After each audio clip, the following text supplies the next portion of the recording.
Hello, foolish mortal. I am Imperatia. This is a video of 10 must-have spells or spell effects for every Morrowind player. This is also the 500 subscriber special, so don't watch unless you are a subscriber. If you still want to watch, please follow the procedure described on screen right now. I assure you that each and every one of my current subscribers have followed this procedure and have no regret. The spells I described are in no particular order, but let's start with the most basic one. First, Restore Health. Restore Health in some shape or form is a must for any player of Morrowind unless you want to exclusively rely on resting. A possible alternative is also Absorb Health, although you need to take that health from an enemy. You can already get Restore Health from the only merchant in Seydanin, but depending on how you created your character, you might have already started with it. You can buy the potion from most alchemists and healers. 2. Restore Fatigue. Since we began with healing, we shall continue with another restoration spell, which is Restore Fatigue. Characters with low fatigue will find it hard to do just about anything in Morrowind, and fatigue constantly drains from running, so some method of restoring stamina is a must in this game. You can find a Restore Fatigue spell in Balmora Temple. The unique Azura's Ring,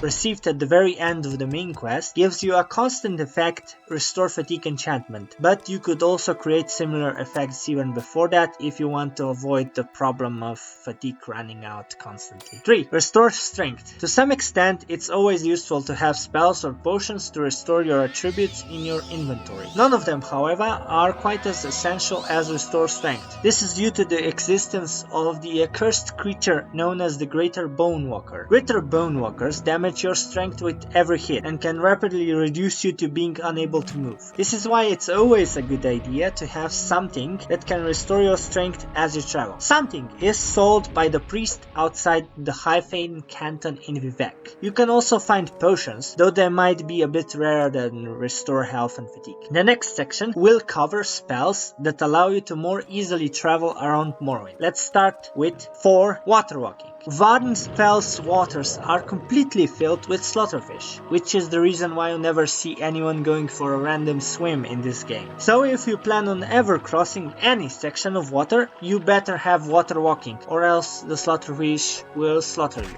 hence the name. You can get water walking from a merchant in Balmora Mages Guild. 5. Water breathing. It might not be quite as essential as water walking, but there are several flooded hallways and grottos in the game. They are usually not that long or dangerous, but it's a good idea to have the spell with you in case you encounter them and don't want to rush through them. You can also find water walking in Balmora Mages Guild on the same merchant as water walking. 6. Levitate. If you want to skip from one mountain to another, go above obstacles, or find yourself in the vicinity of a Telvanni tower and want to pay a visit, you are going to need levitation at some point, especially since Morrowind is your last chance to use it, because the much inferior inhabitants of Cyrodiil and Skyrim lack the mental capacity required to cast such advanced spells. Now, levitation is a bit harder to cast than most of the spells on this list, though if you want you can find the spell in Balmora Mages Guild. However, I recommend that instead you get the Amulet of Levitating from an NPC in Telvos. There's a quest for that, and I suggest you watch this video for this. Next spells will probably be the most controversial on this list, since they have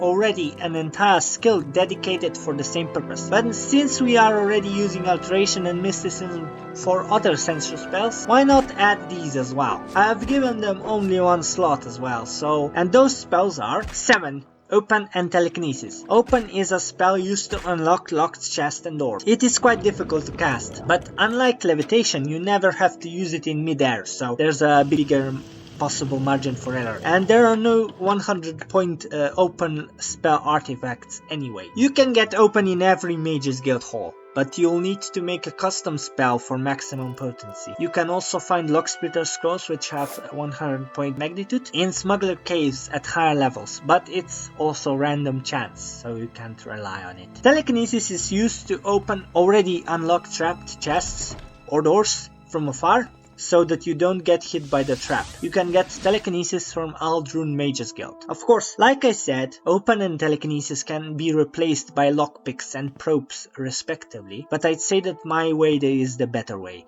since in Morrowind, spells are always better than other ways of doing things. The last 3 are all teleportation spells. As with Levitation, this is your last chance to use it since Imperials and Nords don't have high enough intelligence stats to comprehend such advanced knowledge. Fortunately, big-brained inhabitants of Vardenfell have no such problems. 8. Divine Intervention. This spell teleports you to the nearest shrine of the Imperial cult.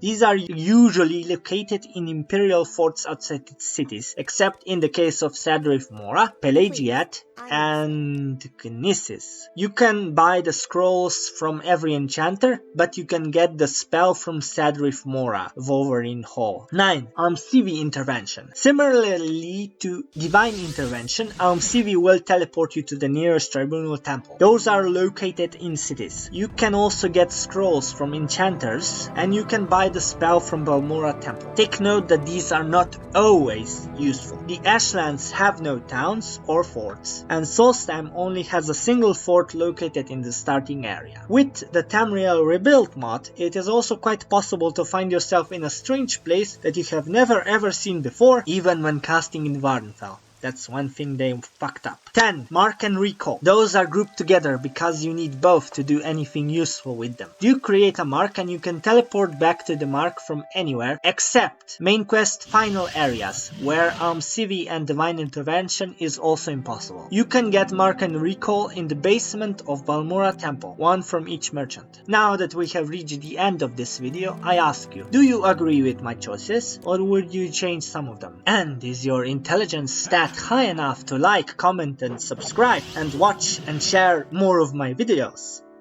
Well, time will tell. Know that all comments are welcome, even the really stupid ones. Thank you.